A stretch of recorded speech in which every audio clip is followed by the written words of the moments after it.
Hey everybody, my name's Zeke. I haven't posted anything in a long time, and I've only done like one PoE video ever, so cut me some slack. We're just gonna jump into this. I'm doing Uber Maven. I just felt like posting a video. We'll see how this goes. Why Uber Maven? I don't want to heist. I've already run 4,000 to the 6,000 map mods for the challenge. I'm sick of Crimson Temple. I want to do an Uber. I just want to get good at bossing without having to play a build that's like 2,000 HP and can't do any other content. I'm playing a Lightning Strike Raider in case you couldn't tell. Just testing some stuff out. If you like the way the build looks in the video, whenever I kill Uber Maven in a second, assuming I do kill her, I can do a video on it later. It's pretty similar to a lot of the ones you've seen with just some PoE Ninja stuff that I've tried testing out until I kind of personalize the build. It is a very personal build, so you might not like it, but if you do like what you see, I can kind of break it down in a different video. So again, why Uber Maven? She drops these guys, the Elevated Sextants, pretty much every time you kill her. I've killed her 30 times, I've gotten 30 of them. I assume that means it's 100% drop rate. And then these Orbs of Conflict seem to drop about half the time. So I would say like 50% of the time on average after you factor in this Atlas passive that kind of has a chance to double them, extra chance to drop Awakened Support Gems. The only difference between Uber Maven and regular Maven in terms of drops is just that Reliquary Key, which doesn't sell for very much, and the Awakened, Enlighten, Enhance, Empower. I think they're called Exceptional Gems now. She can drop those. I've killed it probably 50 times total this league, haven't seen a single one, so we're still holding out hope there. The other things she's dropping a lot of are these guys. So this is like, what, 19 gems? It's like a 68% drop chance after the notable is what the wiki says they factored it to. So 68% chance, that's 2 out of every 3 essentially. And then these impossible escapes are supposed to have a 10% drop rate. Some of them are garbage. I think this one's worth, one of these is worth like 10 C. The other one's worth about 4 divines. The Chaos Inoculation one and some of the other ones that are in really juicy areas push 25 divines at this point. Now the league is a little bit inflated because nobody's playing and everybody that is playing wants, you know, the good impossible escape, the headhunter, etc. But anyway, we're doing Uber Maven again because she can kind of sustain her own maps just off of these drops here, along with the occasional decent gem. And you're essentially just trying to sustain the map until you hit something like an Awakened Multi-Strike, which is roughly 15 divines right now. You know, we got an Awakened Elemental Focus, which is a divine and a half, give or take. Spell Echo was like 2. Oh, it's almost 5 now. Wow. You know, so a lot of these are trash. Now, the good thing to note is if you practice this now, early in the league, no snitching, but like most of these are going to be 2 or 3 divines because anybody who wants it and wants it fast is going to pay whatever you say. So like the earlier you can get to Uber bosses and like farm this junk out, or even regular bosses, you could make a lot of money doing Maven early, even if you're not doing the Uber version. And the regular Maven's cake once you get the mechanics down. You could probably do it on like a 20C budget once you get good, which you'll see in a second. So essentially what I was getting to there was we're just kind of sustaining it. It's about 110C per right now. Going back here, I think these are like 35C if we sell them in bulk. Yeah, 33 singles, but people that are fishing for to sell them essentially on TFT, trying to sell the good mods, are going to pay 35, 36C for bulk. I'd say 30 is bulk. I'm not going to sell yet though. And then Orbs of Conflict are like 40 last I checked. Well, they're down to 30. Even still. So every 3 runs is about a divine and a half, and you'll get 35, 70, 105, and then you'll get probably 1 to 2 of these. I don't know why I didn't just do every 2 runs. 2 runs is about a divine. You get 70C, and then likely another, what did we say this was? 30? About 100C. So you make half of your money back just on these pseudo-guaranteed drops.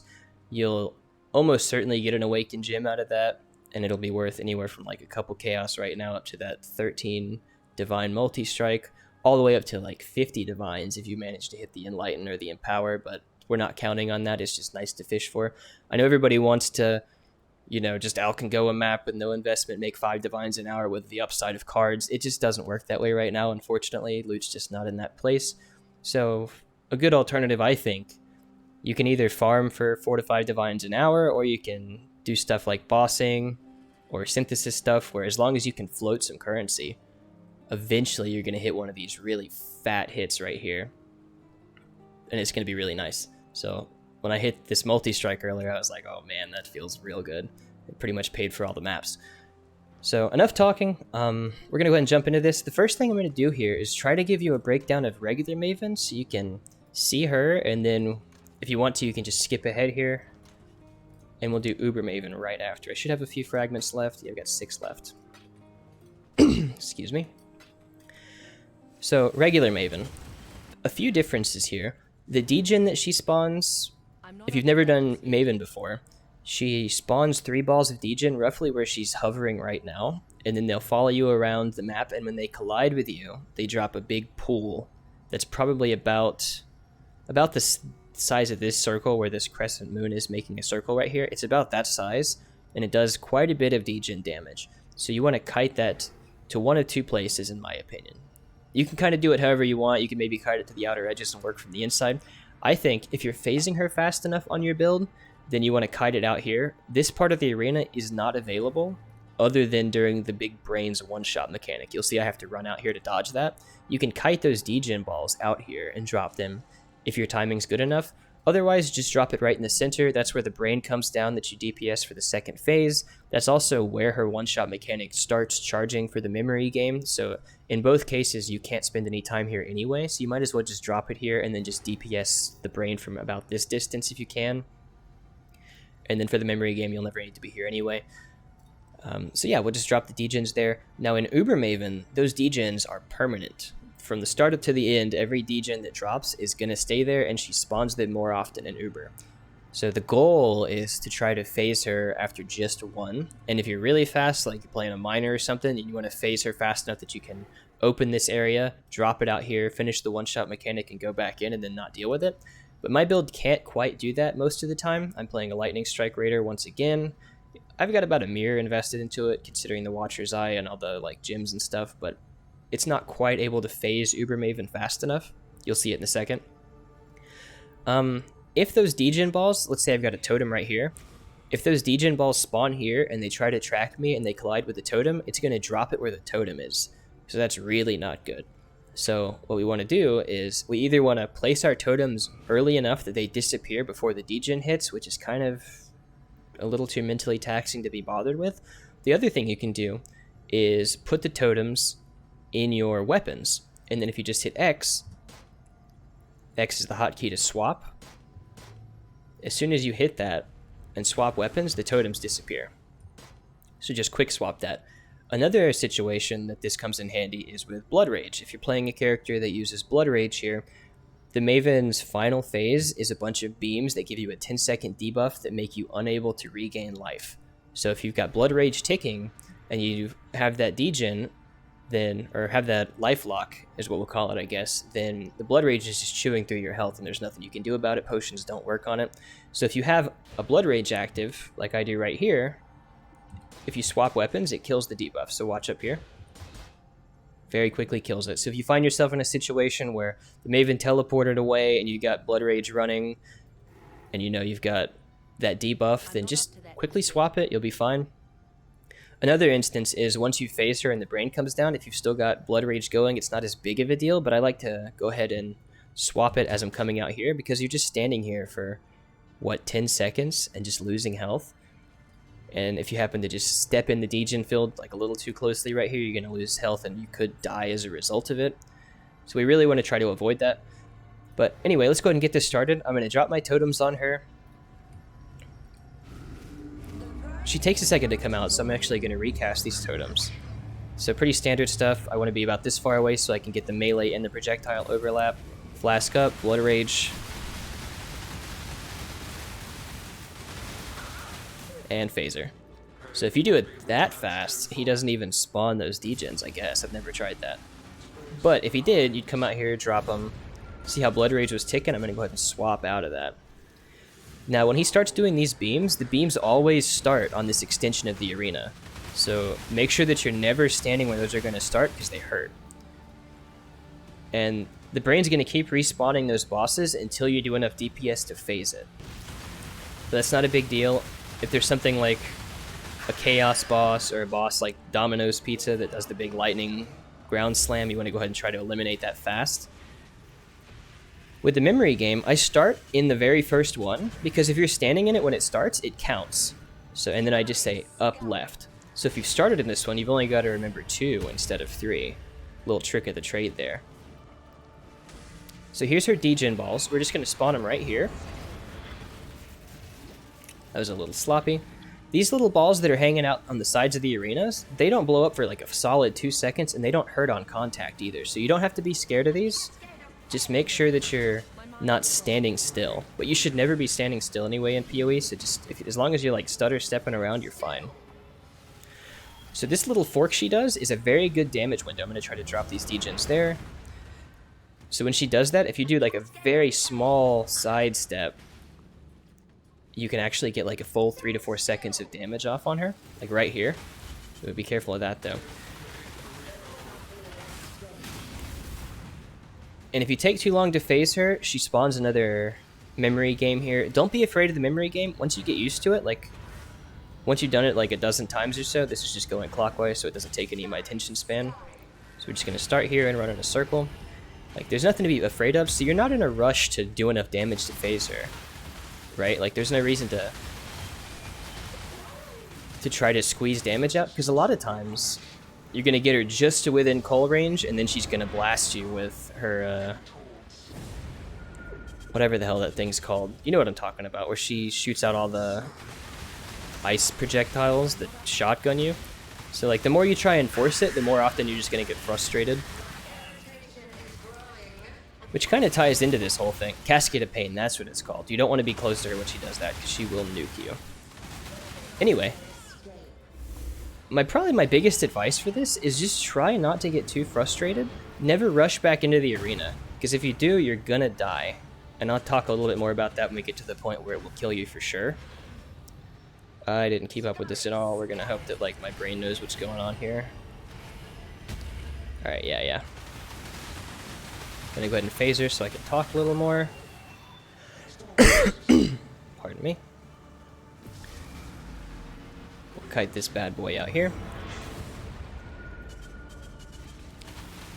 So pretty standard stuff. Once you get this down, this part of the fight's really just a joke. Just make sure you're deleting the bosses that can harm you. Which, once you get a better understanding of the game and get a little more used to this, you'll know which ones are a problem. Now when she phases like this, sometimes she doesn't immediately start the memory game, and it's really annoying. So just make sure you're paying attention so you don't eat any bad projectiles. So that was up, left, up, left, up, left, I think. Might have gotten one of these wrong here. Okay, we're good. So see how I have this debuff right here? I don't want to go using Blood Rage.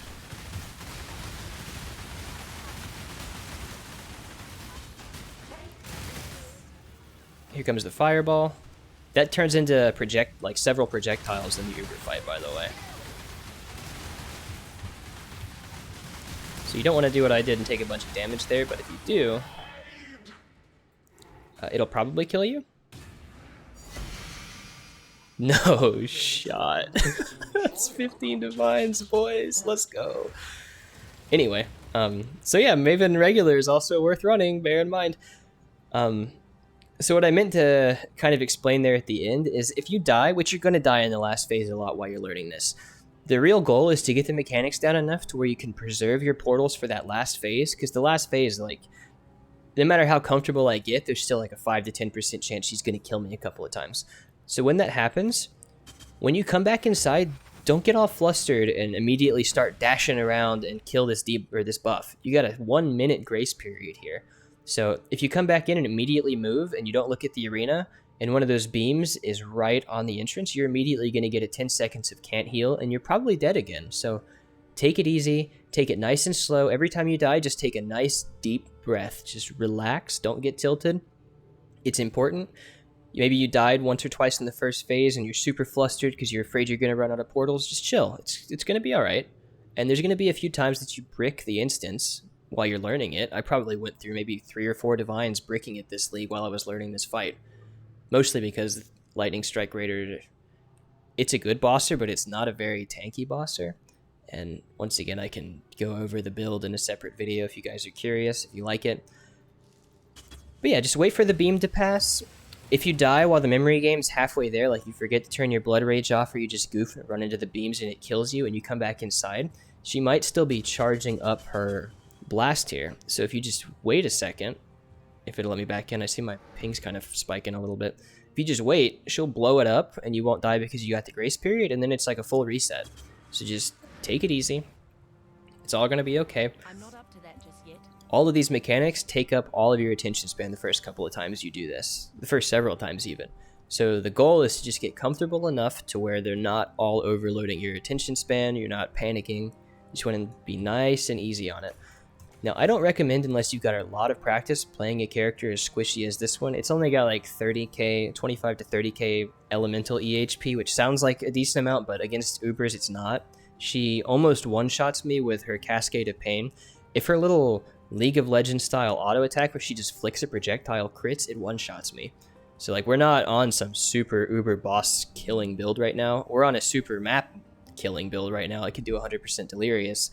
But I just felt like practicing Maven a little bit, and the mechanics are reasonable enough to where you can actually do this on pretty much any build, as long as you can just kill the map bosses that spawn fast enough. That's kind of my barometer.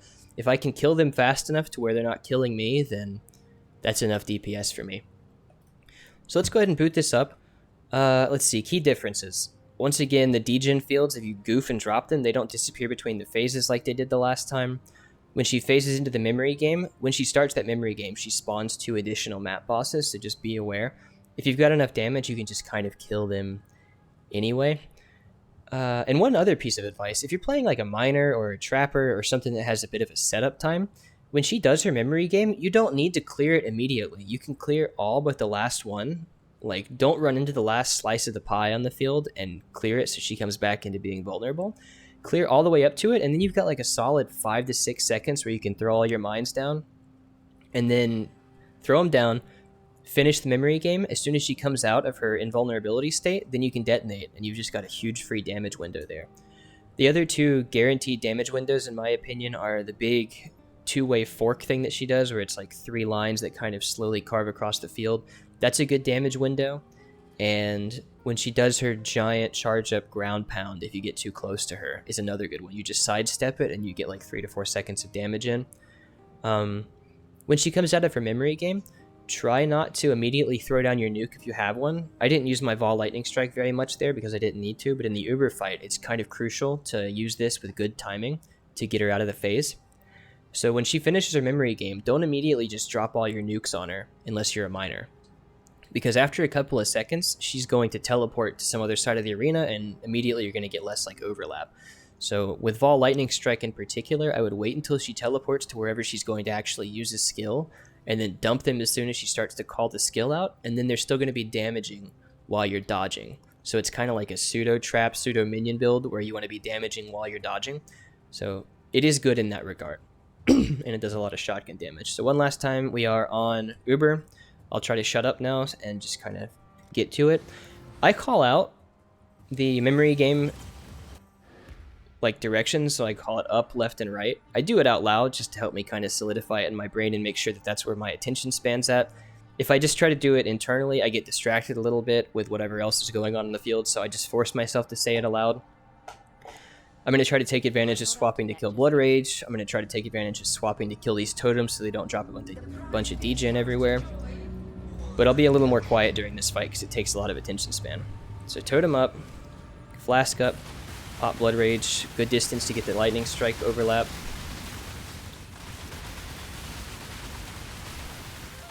See how much damage that does? It's nuts.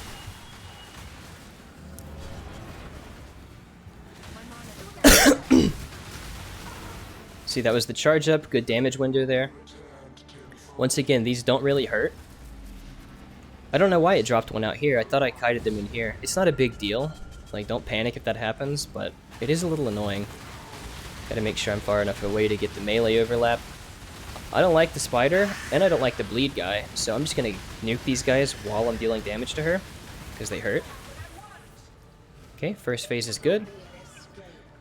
So she went straight into memory game, which is great. She's gonna spawn a couple of bosses. I'm just gonna kill them real fast, because I can. But if you can't, don't worry about it. So we started right, so up, right. So up, and then this is where you would do that thing with the mines, like set him up here and all that, kill Blood Rage real quick, then finish it. She's going to teleport out, so I'm not going to drop my nuke. Now I'm going to drop my nuke. Ooh, I didn't mean to run through that. That's not good. We're going to try to drop those here. Here comes the fireballs. We're going to dodge everything like a gamer. Try to leech back up, and she's phased. That's pretty clean. Well, the recovery was pretty clean. The initial windup was a little bit dirty. This might look easier than it really is, because I've done it a dozen times, but don't panic if the first couple of times you just completely eat shit. It's not this easy. Those hurt. Wow. Alright, so we phased her. This field's still looking okay, but like I said, the degens did not go away. Let's kill Blood Rage real quick. Let's kill these bosses. So I don't have to pay too much attention to the bosses. Up, left, right, up, right. Up, left, right, up, right. Right. Oh. Oh, I almost got away with it too. That's funny. So if you hit the wrong one, that's bound to happen when you're like recording and talking and stuff. If you hit the wrong one, you still got a moment to recover it. So you see how I didn't immediately move? I'm just checking the arena out. We're gonna bring the degens there. I can't believe she just did that. My damage window.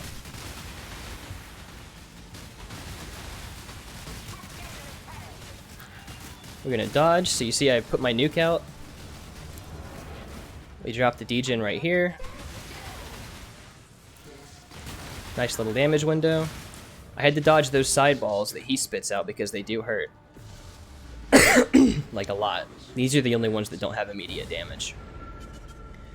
So we got through that phase. I'm going to try to shut up a little bit more and just nuke this guy rather than talking through it. This is a dangerous boss. So we killed him fast. I would much rather get within melee range, but keeping the field clear is more important. So this time, she might not phase instantly. Like that. That's a problem. So we want to just make sure we don't get this unable to heal. If you do, don't worry, just dodge good. Just dodge good if you get the can't heal thing. No problem. On the last phase with the beams, she doesn't spawn bosses, so it's kind of nice. So we start up, right, up, right, up, right. So that's easy enough. We don't want to hit that beam, so we got time. It's all about just finding your timing.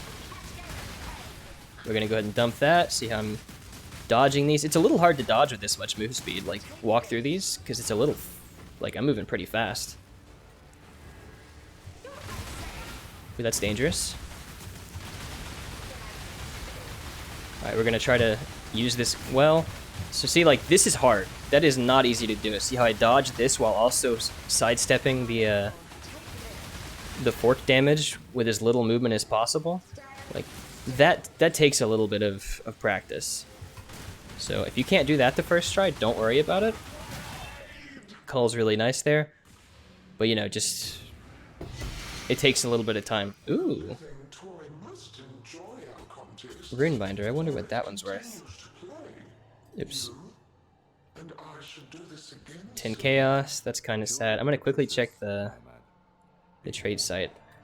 But first I'm going to shut this guy up because I can't think over him giving me his monologue about whatever the hell he's talking about. So Runebinder, let's see what Runebinder's worth. What's the wording here? Passives in radius. We'll use that. Passives in radius. Of. I feel like I've already gotten Runebinder today. It's probably trash. It's 1520C. So not great, not bad. But yeah, that's pretty much it. I'm sure this video is way longer than I meant for it to be and pretty shoddily done. But maybe you learned something. If you've got any questions for me down in the comments, I'll be happy to answer them all. Very quickly, I'll just quickly run through the gear so you can see. We're using the Ferul's version of this. We've got permanent uptime on our frenzies. I'm testing out replicas. Regular one's a lot less expensive and gives you permanent uptimes on your power charges, which I like. For gloves, we're doing +1 frenzy. +1 frenzy is like crazy important for this build. and strikes 2 additional. The way you make these is a little expensive. You elevate the strike on a hunter mod, and then you get a different pair of gloves with the Warlord's Frenzy mod. You smash them together with an Awakener Orb and pray that you got an open suffix or 2 open suffixes. There's more to it than that, but essentially you're kind of stuck with whatever you get. But if you have an open suffix, then you can at least go to the bestiary and craft the aspect of the cat skill. So the Frenzy, the Strike 2, and the Cat are the 3 important mods here, and then I'm just filling in some accuracy and attack speed. Spell damage is bad. We don't want it on this build, but so be it. The melee damage does affect the melee portion of the skill, so that's why we went for Spiked Gloves, since we can't Eldritch Implicit an Influence pair of gloves. Just the generic Stygian Vice, a little bit of Chaos Res on it, some life, and some stats because we're running Omni. And then a jewel that's just got a little bit of accuracy, some filler resists, and some filler damage. These are really cheap boots. +1 to max frenzy is really important here. I think I would rather have the flat damage if you haven't killed recently on the lab enchant, but this is what I've got for now. Couple of rings. This ring's pretty good. It helps to cover some of my resistances because Omni got nerfed and it's got some attributes on it. This is just try attributes with my non-channeling have -7 to total mana cost. I'd like to kind of rework this a little bit, drop this helmet for a Blizzard Crown, and get another ring that has minus mana cost to bring this down to a 1 mana cost, because like it chews through mana pretty quick. And if I work multi-strike into the build, I'm going to just be all the time. But for now, I'm using just the Eldritch Implicits here with a little bit of stats. It's got the explicit and the implicit for mana reservation, so I can reserve all this crap. I might drop Defiance Banner, take a better Enlighten skill when one drops, and then see if I could run something else. Cast some damage taken in Immortal Call is fine. I haven't really tested this too much to see how it goes with the endurance uptime. I am using a less duration gem for rules, so you might learn something here if you're a rules player. If you don't have that, the uptime on, I think it's the other cat skill, you'll see in a second, like this disappears and then your charges go away. So if you're sitting in hideout, you got to deal with that ch noise constantly. It was driving me nuts. So I swapped to less duration. It reduces the duration of the cat stealth and the cat, whatever the other one is. You don't have to attach to anything. It just has to be in the cat gloves. Works like a charm. Permanent uptime on these guys. I think that's pretty much it. Let's see. I'm using some pretty high-end large clusters. I think I'm going to drop these, though, because the uptime on leech is pretty low. There's no overleech for my build. So the actual time that I'm leeching is pretty spotty. I am leeching mana a fair bit because of how fast this burns through the mana, but I mean, overall, I don't think this is really worth even with Blood Rage ticking, so I might swap to something else. I don't know what it'll be yet. Just some generic, what are these called? Base jewels? Just some base jewels that have some generic damage, some generic life, and some filler resistances for now. Those are my next upgrade. We got the 2 mod Watcher Eye. That was about 25 divines. We've got one of the best in slot lethal prides. It gives, I think, 15% double damage chance, 5% strength, 5% life. It's really good. It was like 13 divines for that. And then I think this was 35 divines total whenever I bought it earlier in the league. We're taking Gathering Winds with these 2 Forbidden Jewels, 35 divines total. It gives us Tailwind and then Gale Force here, which is just crazy. Like, we are so fast even in hideout. It's great. 9 Frenzy Charge Max. Some other things I could do with the rings here, but for now, that's just kind of what I'm doing. I'm probably going to drop this Quicksilver for that Sulfur Flask. Not Taste of Hate. The one that drops some Cortex. But that's pretty much it. Passive tree, once again, we've got all the jazz and stuff. But yeah, if you've got any questions, let me know down below. If you want to leave a like if you like this kind of stuff and want to see me do this more, I'd be happy to cover more of this content for you in the future, talk about the bosses in kind of a clinical way. I know I'm not the most entertaining guy, so the best I can really do for you is just give you breakdowns and analyses, and we'll go from there. We'll just kind of see how this goes. I really like making PoE content, I'm finding, so even though this probably took 5 or 6 tries to make because I was breaking encounters and stuff, but you didn't hear me say that. Anyway, thanks so much for watching, guys. Hopefully you learned something, and I'll see you guys in the next video. Thank you.